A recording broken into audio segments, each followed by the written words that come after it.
vamos a mandar el audio de ella en un ratito. Siempre hay que creerle a los niños. Y una palabra básica antes de empezar la columna: con los chicos no. Jamás. Con los chicos no. Así que bueno, cuando puedas, Mica, que tenemos nuestra operadora Mica, nuestra operadora estrella, que la queremos, cuando puedas, manda el audio con abuso sexual infantil. Buenas tardes a los compañeros, oyentes y seguidores de Próximo Capítulo y de Radio Sónica. Mi nombre es Gisela Lado. Para quienes no me conocen, este espacio se llama El Lado Psicológico. Soy licenciada y profesora de enseñanza y media superior en psicología. También soy técnica superior en grafología. Y el tema que vamos a abordar hoy refiere al abuso sexual infantil y otras terminologías que considero que son importantes que tengamos en cuenta. El abuso sexual infantil ocurre cuando un niño es utilizado para una estimulación sexual por parte de su agresor, que puede ser un adulto conocido o desconocido. Si es un pariente, es un abuso intrafamiliar, para obtener una gratificación sexual, que puede ser a través de la observación, del exhibicionismo o desde el acceso carnal. Implica toda interacción sexual en la que el consentimiento no existe o no puede ser dado, independientemente de si el niño entiende la naturaleza sexual de la actividad e incluso cuando no muestre signos de rechazo. El contacto sexual entre un adolescente y un niño o una niña, con una diferencia de edad, porque es un vínculo asimétrico, también puede ser abusivo si hay una significativa disparidad en, como ya dijimos, la edad, el desarrollo, el tamaño, o si existe un aprovechamiento intencionado de esas diferencias. Vamos a pasar a otras terminologías y luego vamos a seguir ahondando en el ASI, en el abuso sexual infantil. Otro término importante sería la trata con fines de explotación sexual de niños, niñas y adolescentes. Es la explotación por un adulto de un niño, niña o adolescente menor de 18 años, acompañada del pago en efectivo o en especie al menor o a un tercero o terceros. Implica el ofrecimiento, la captación, el transporte y el traslado dentro del país o hacia el exterior, la acogida o la recepción de esa persona menor de 18 con fines de explotación, tanto sea de origen sexual como laboral. Para la Organización Internacional del Trabajo, que es la OIT, considera la explotación sexual comercial infantil, la ESCI, es una grave violación de los derechos humanos de los menores y una forma de explotación económica análoga a la esclavitud y al trabajo forzoso, que constituye además un delito por parte de utilizar estos menores como comercio sexual. La fuente donde recopilamos esta información es de la Organización Internacional del Trabajo y también de un glosario propuesto por UNICEF. La explotación sexual infantil es la expresión correcta para describir un intercambio sexual entre un niño, niña o adolescente con un adulto a cambio de dinero. Detrás de esa situación siempre existe un adulto que incita u obliga al menor a la acción para sacar un provecho económico. El grooming es una acción deliberada por parte de un adulto a acosar sexualmente a una niña, niña o adolescente mediante el uso de Internet.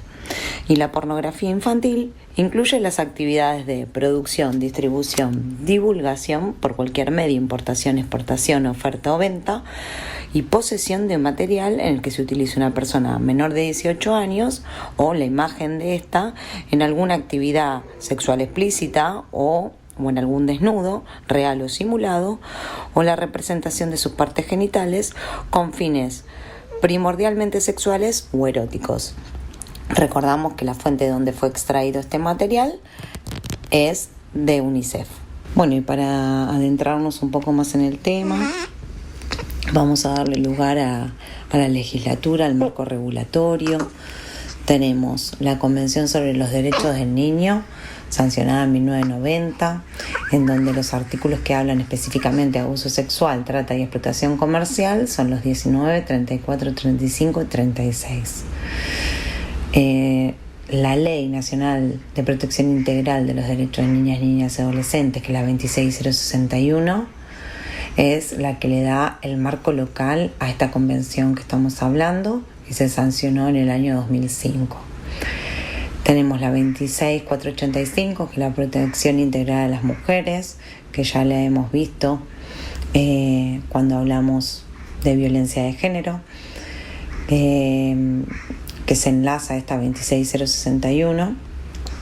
Después, el Programa Nacional de Salud Sexual y Procreación Responsable, que es instrumento de la prevención de violencia sexual y contención, que es la 25673, la Ley de Educación Nacional, que es la 26206, la Ley de Prevención y Sanción de Trata de Personas y Asistencia a la Víctima, que es la 26364, y damos lugar también al contacto que los adultos realizan a través de vías de comunicación, a través de internet, con fines sexuales, como el grooming, que se contemplan dentro del Código Penal con la Ley 26904. Bueno, en Argentina se considera que una niña o niño menor de 13 años, según el código, ¿no?, que estamos haciendo alusión, en el artículo 120, se puede dar casos en contra de una persona menor de 16 y mayor de 13. Por lo tanto, el niño o la niña menor de 13 no tiene madurez o desarrollo suficiente para dar consentimiento válido a ningún acercamiento o contacto de tinte sexual. En ese sentido, el artículo 119 va a tipificar la figura de abuso simple, abuso agravado, que eleva la pena, y la violación. Son tipificaciones diferentes. El abuso sexual simple sucede cuando un niño, niña o adolescente es sometido a un contacto sexual, manoseo o tocamiento en zonas íntimas con fines sexual. El contacto sexual se produce en una situación en la que el consentimiento no es dado o puede ser dado porque fue realizado mediante violencia, amenaza o situación de asimetría por abuso de poder. En personas menores de 13 años, el delito se configura sin necesidad de que el niño o niña haya sido sometido en contra de su voluntad o abusando de una situación de poder.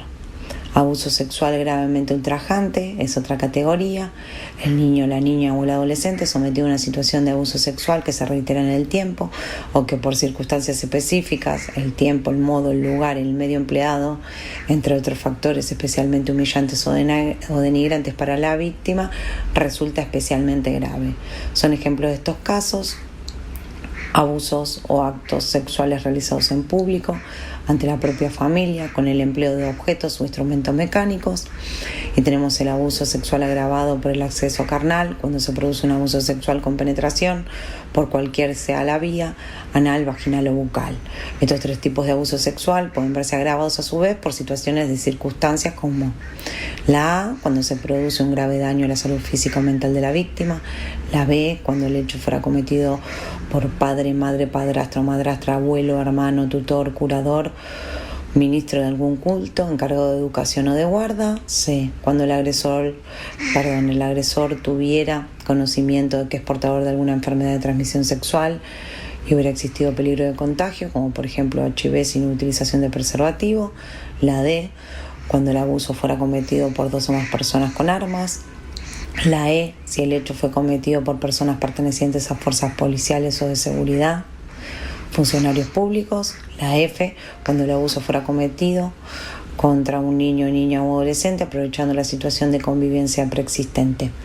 También se protege a los menores de 16 años, sancionando penalmente al adulto que cometa alguno de los abusos detallados, aprovechándose de su inmadurez sexual en razón de la mayoría de edad del autor, su relación de preeminencia respecto de la víctima u circunstancias equivalentes. En tanto, delito de corrupción de menores también es castigado, aunque mediar el consentimiento de personas menores de 18 años de edad, y la pena se agrava en caso de que fueran menores de 13. Con las leyes 26.705 y 27.206, la prescripción ya no es un límite para las personas que fueron víctimas de delitos sexuales cuando eran menores de edad puedan acceder a la justicia. Eso en relación a la parte legal, que bueno, cualquier duda también le pueden preguntar a Bea, que puede ampliar al respecto. Y me gustaría finalizar con las fases del abuso sexual infantil.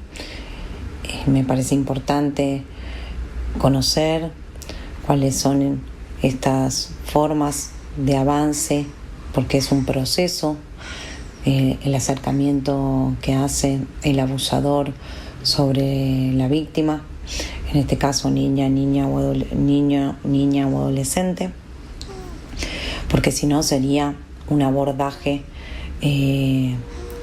como por ejemplo un episodio de violación. Acá hay fases, es un proceso. Entonces tenemos la fase de seducción.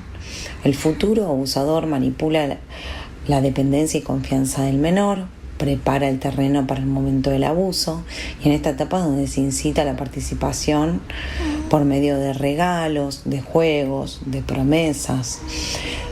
Luego de la seducción, cuando ya se empezó a consolidar el vínculo, cuando hay cierta intimidad, cuando el menor ya considera al otro como un adulto que lo quiere y lo cuida, la fase de interacción sexual abusiva. Como dijimos, es un proceso gradual y progresivo que puede incluir desde el exhibicionismo y voyerismo, caricias, intenciones eróticas, masturbación, acceso carnal, violación. En este momento ya se puede hablar de abuso sexual en esta fase. La otra sería como más de caldeamiento. La tercera, que es la instauración del secreto. Una vez que se perpetró el abuso, por medio de amenazas, se intenta imponer el silencio en la víctima, a quien no le queda más remedio que adaptarse a la situación. La cuarta, es la fase de divulgación. Esta puede existir o no. Muchos abusos siempre quedan en el silencio. A la víctima le cuesta poder compartirlo y blanquearlo. En el caso de incesto principalmente, porque implica una quiebra dentro del sistema familiar, ¿no? Hasta donde en el momento había cierta homeostasis por el silencio de la víctima.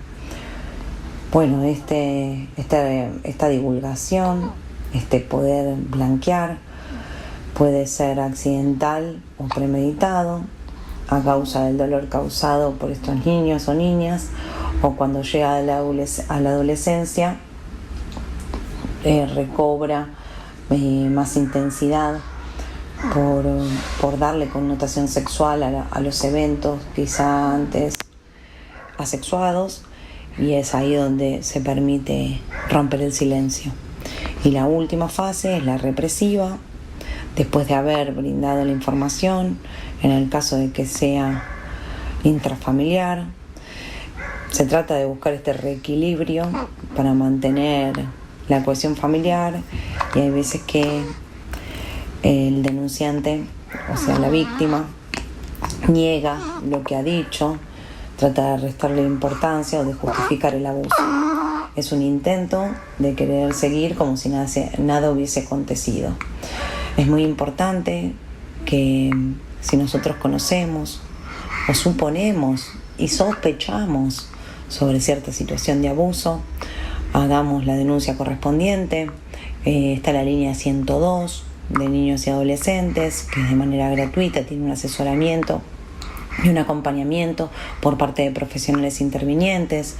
Uno se puede acercar a la Oficina de Violencia Doméstica en el caso de estar en Capital Federal, que es la Valle 250, que atiende los 365 días, las 24 horas. En provincia está el interno 144, se puede llamar al 911, al 137 si es dentro de un contexto familiar. Hay varias vías a las cuales uno puede recurrir. Otra herramienta importante, los niños, las niñas y los adolescentes suelen blanquear la situación, suelen sentirse seguros de poder contarla en la escuela, con referentes del ámbito educativo, porque es su segunda casa.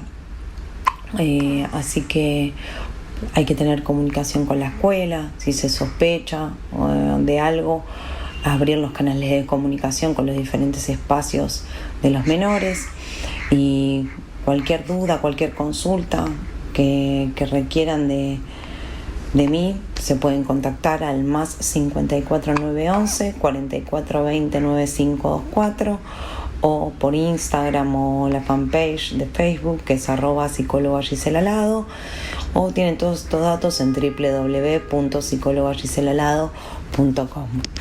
Bueno, espero haberles brindado o aclarado el panorama sobre esta temática tan preocupante.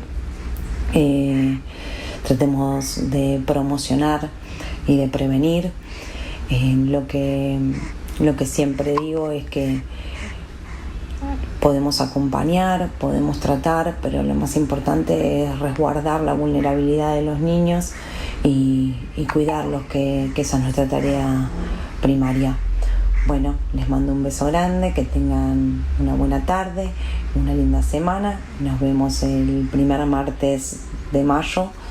Nos hablamos, nos escuchamos el primer martes de mayo, ampliando algún tema que ustedes propongan, o si no, podemos seguir hablando sobre algunas conceptualizaciones que lancé hoy, como trata o grooming. Abrazo grande, saludos. Bueno, acá estamos de vuelta. Estamos de vuelta, sí. Estamos acá. La verdad que la columna impresionante, todo lo que habló de abuso sexual, pornografía, la importancia de todo esto, qué significa las leyes, que eso después, si quieren, en otro momento lo debatimos. Como abogado, yo puedo hablar y se puede debatir, pero siempre observen, como bien dijo la psicóloga, observen, estén atentos a todo lo que pasa con los niños. Recuerden, con los niños no. No hay ninguna otra respuesta más que no. Jamás con los niños, y menos con los niños vulnerables, que son los que más a veces van a este tipo de situaciones. Bueno, no voy a usar otras palabras porque entraría en un tema legal. Bueno, la escucharon, ya la vamos a tener otra vez a la psicóloga Gisela Lado, como todos los primeros martes de cada mes, el lado psicológico. Y la tendremos en mayo con los temas que ustedes decidan, si quieren que sigamos con el tema abuso sexual infantil, grooming, bueno, hay varios temas, algunos temas que quedaron del año pasado, ustedes nos van diciendo. Bueno, ya saben que ella recientemente tuvo una bebé, una nena, así que le agradecemos mucho estar presente y seguir con su columna, dando todos estos temas y ayudando a la gente. Ya saben, la pueden seguir en Instagram y en Facebook, psicóloga Gisela Lado, con una L, Gisela, porque hay Gisela con 2 L, esta es con una L. Bueno, ya volvemos, vamos a un corte y volvemos con nuestro entrevistado que está acá en el piso. Ya volvemos, gracias. Próximo capítulo, un programa distinto, una mirada diferente. Próximo capítulo en Radio Sónica.